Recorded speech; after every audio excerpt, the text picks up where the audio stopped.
तान्या को बिल्कुल भी उम्मीद नहीं थी कि वो उससे इस तरह बोलेगी।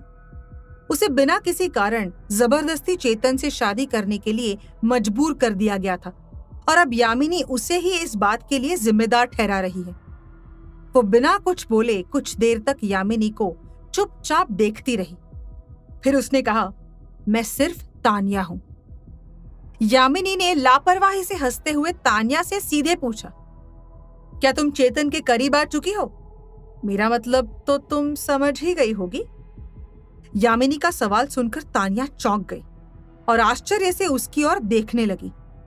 उसे समझ ही नहीं आया कि वो क्या जवाब दे। यहां तक कि थोड़ी दूर बैठे आहान के चेहरे के भाव बदल गए उसकी बात सुनकर। वो दूर बैठा इन दोनों की बातें सुन रहा था, जबकि ना तो तान्या को और ना ही यामिनी को पता था कि आहान भी यहाँ पर मौजूद है। तान्या को खामोश देखकर यामिनी ने उसकी ओर देखा और मुस्कुराते हुए फिर से पूछा, क्या तुमने चेतन के साथ रात? तान्या जल्दी से बोली, ये मेरा पर्सनल मैटर है, वो मैं तुम्हारे साथ डिस्कस क्यों करूं? तुरंत ही यामिनी गुस्सा होते हुए बोली, तो ये तय हो गया, तुमने चेतन पर इतने समय तक कब्जा कर रखा है, तो अब कम से कम तुम्हें उसे अपनी जिंदगी से जाने देना चाहिए, है ना? वैसे भी ये बात तो तुम्हें पहले से ही पता थी कि एक ना एक दिन तो तुम्हें उसे छोड़कर जाना ही होगा।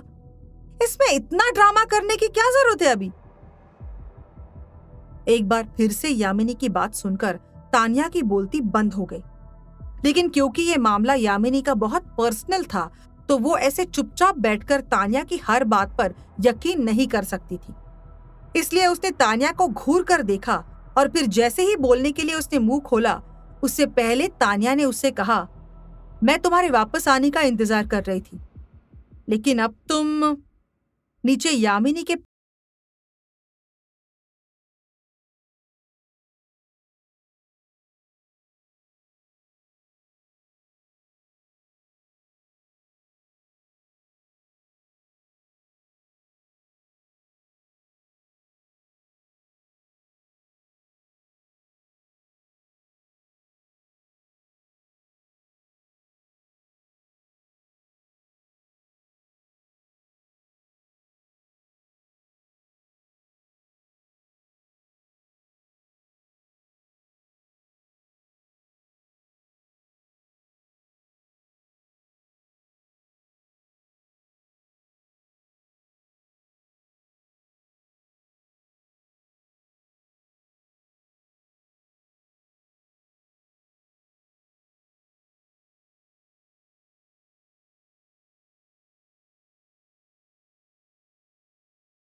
आंखों में निराशा झलक रही थी। वो तान्या से अपने प्यार का इजहार करना चाहता था, पर ये सब बोलने के लिए वो अपनी हिम्मत ही नहीं जुटा पाता था। आहन ने अपने आप को संभालते हुए रोती हुई तान्या को देखा और कहा, मैंने तुमसे उस दिन भी कहा था कि अनाथाश्रम को लेकर परेशान मत हो, मैं उनका निपटारा कर दूंगा। तान्या कुछ बोलना चाहती थी, लेकिन काफी देर तक कुछ बोल नहीं पाई। वो बस अपनी नजरें झुकाए हुए बैठी रही। कुछ सेकंड रुकने के बाद उसने अपना सर ऊपर उठाया और आहान को देखते हुए बोली, बहुत देर हो गई है, मुझे अब विला में जाना चाहिए। चेतन का भी आने का टाइम हो रहा है। अगर मैं उन्हें विला में नहीं मिली तो वो बहुत परेशान हो जाएंगे। आहान ने उसे मुस्कुराते हुए देखा और कहा, आओ, मैं तुम्हें वहां तक छोड़ देता हूं। जैसे ही वो खड़ा हुआ, उसे खिड़की के कोने से सफेद रोशनी की चमक दिखाई दी। क्या ये कैमरे की फ्लैश थी? उसने चारों तरफ देखते हुए अपने मुंह में बोला, पर आज जब वो बाहर निकला था तो उसने टोपी और मास्क पहन रखा था, लेकिन उसे पत्रकारों द्वारा पीछा किए जाने की उम्मीद नहीं थी। यह देखकर वो रुक गया। तान्या ने पूछा, क्या हुआ? आहन ने जल्दी से फिर चारों तरफ देखा और कहा, लगता है यहाँ कोई रिपोर्टर है, चलो जल्दी करो और चलो।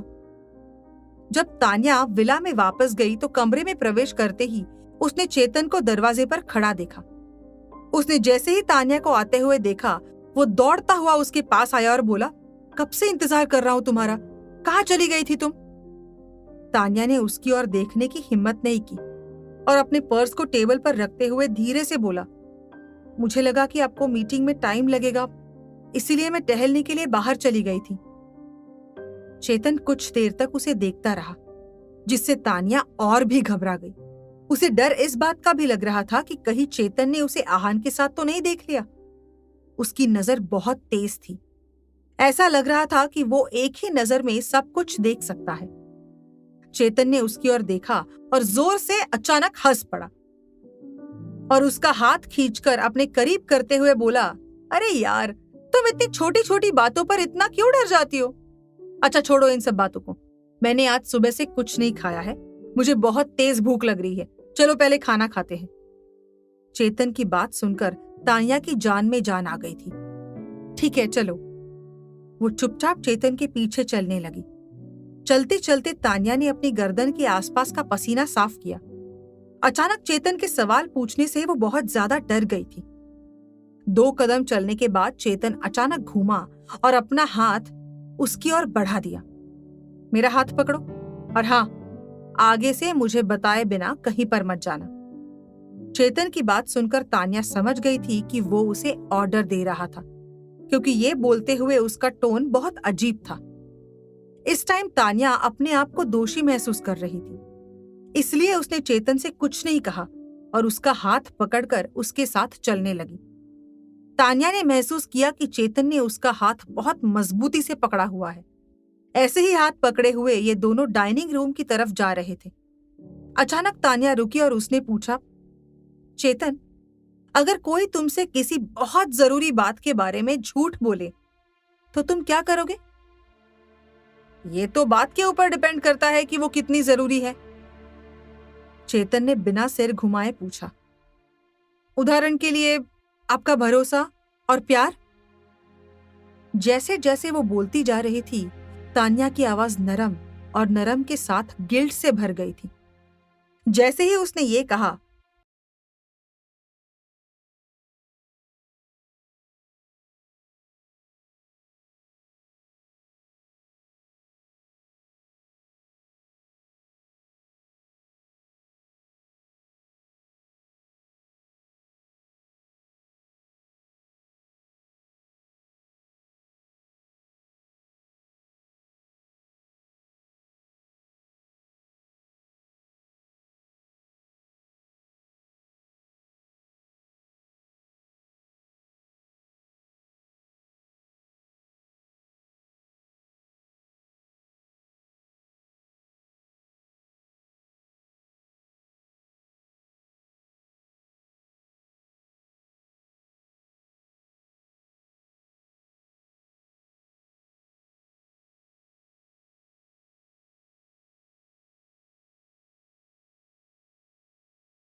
गहरा राज दबा हुआ था, इसलिए वो इसे किसी के सामने उजागर नहीं कर सका।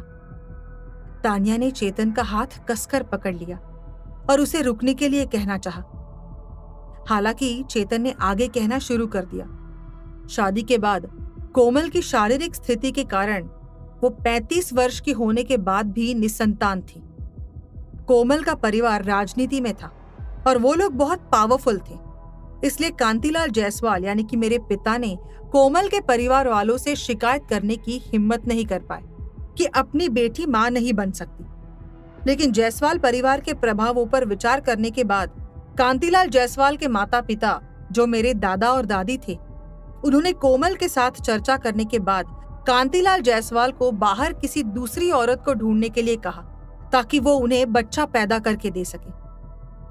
कौन थी वो औरत जिससे कोमल बच्चा पैदा करना चाहती थी? क्या रिश्ता था उस औरत का चेतन के साथ? ये सब जानने के लिए सुनते रहिए एक अधूरी शादी, सिर्फ और सिर्फ पॉकेट FM पर।